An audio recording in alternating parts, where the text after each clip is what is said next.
Another 50 Christians have been gruesomely murdered in the ongoing genocide in Nigeria. Franc Utoo, a Nigerian lawyer and native of Yelewata, joins us now.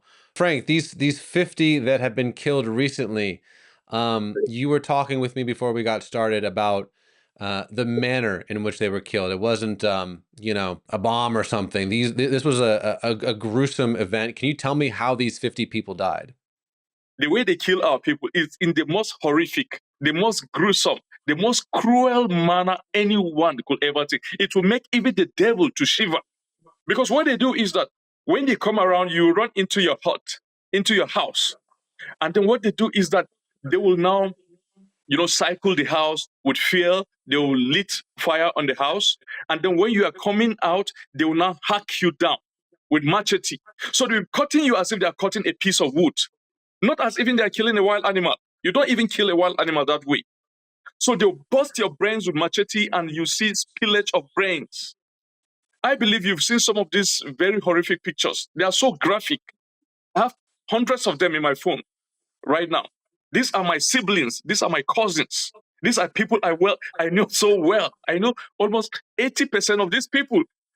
As a matter of fact, some of them, I spoke to some of them a week before that thing happened. And anytime we speak, we talk with dread. We know that we are living on time bomb. We know that these things will come again.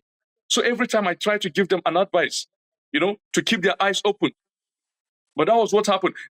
Look, there are two of my aunties who were pregnant. One was pregnant with a twin, with twins. They split open the stomach, they removed the twins, and then slaughter the twin. So that's what's been happening. And when they are doing this, they begin to recite Allah Akbar, which unfortunately has become an internationally recognized slogan and motto for terrorists. It may have good intention. The words in Arabic says Allah is great or something like that. But unfortunately, it has become the most universally accepted slogan and motto for jihadists. So they'll be slaughtering these people and be chanting Allah Akbar. That's what we've been facing. And unfortunately, the government of our country, the government of our state is doing extremely nothing about this because they would just want to be politically correct. Because the kinsmen of these people are the same people who constitute the top echelon of the Nigerian political structure, business structure, and institutional structure. So you find a lot of people who are so reluctant to do something about this because they want to be politically correct. They want to have at every time political benefits and personal aggrandizement. So that's what we've been facing. So like I said earlier, we lived with this. We've been living with it before now. Do you know that before the incident, I'm sorry, maybe I may be digressing, but before the incident of June 13 and 14, before that massacre, 2 weeks earlier, a retired army officer in my own village of Yelewata, who was my late father's very close friend, was in his compound just going through his phone that night. And because of the beam, the light of the phone, was shining on his face, these jihadis came to his compound, shot him on the leg, so he ran into his room. So, we're very poor people. Our houses are made from mud. We don't have houses made of strong bricks. So even when you kick the wall, it will break. So many of our houses, we don't even have window frames. So like in his own window frame, what was there was just a mosquito net. So when he fell into his room, they now went through the mosquito net, cut the mosquito net, went into the room, butchered him, butchered his son who was sleeping earlier, and butchered his wife. And then they took some stuff from the house. And do you know, the next day in Ude, a neighboring community to us, that's our ward headquarters, Ude, which was like 5 kilometers away from Yelewata, a village woman was going to the farm to fetch firewood, and she saw one of these jihadis, the Fulani, with blood stains on his clothes. So she went back and raised alarm to the village youth that she saw this Fulani guy trying to kickstart a motorbike that stopped. So he was trying to kickstart it, and when she walked past, she saw blood stains all over his body and even on the bike. So that is a ground for suspicion, of course. So immediately our youth ran to the place, met this guy, give him some little beatings, and they were able to extract confession from him. He confessed that they carried out an attack in Yelewata, that's my own village, which was like 4 kilometers away from the village he was caught. They carried out an attack on Yelewata the previous night. They killed that retired army officer, and this bike was given to him by one of the military guys in Uday. Yeah, a detachment of military. So one of them is his kinsman, is a fellow Fulani, is a Muslim officer.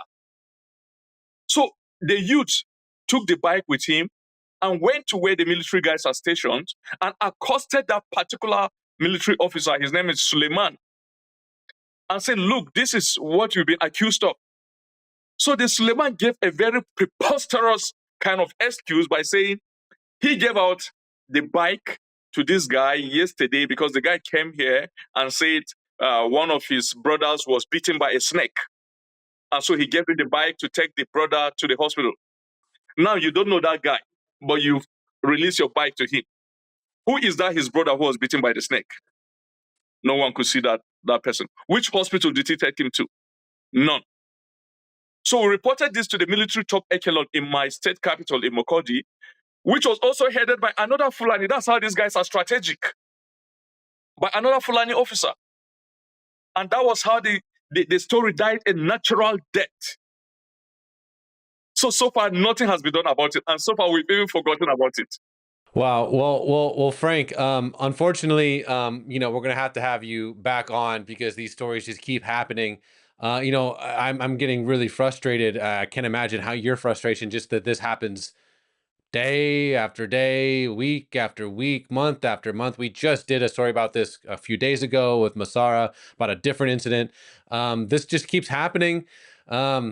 But there is something. Lastly, again, we're going to have you back on. But lastly, there is an event happening in DC, which is again at least a small step in the right direction.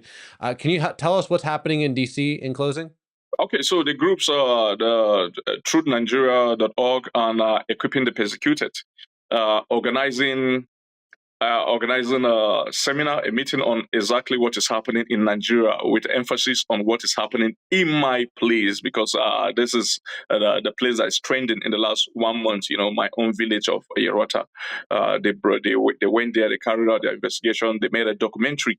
They'll be showing the documentary, and some keynote speakers, of whom I'm one, will be talking about the persecution of Christians in my domain. That's exactly what I'm going to Washington for. The event will be taking place at the National Press Club. And is there a website or someplace people can look to find out more information about it? I think it's their website, truthnigeria.org, and equippingthepersecuted.org too, I think, yeah. Well, Frank, again, I thank you so much for your time.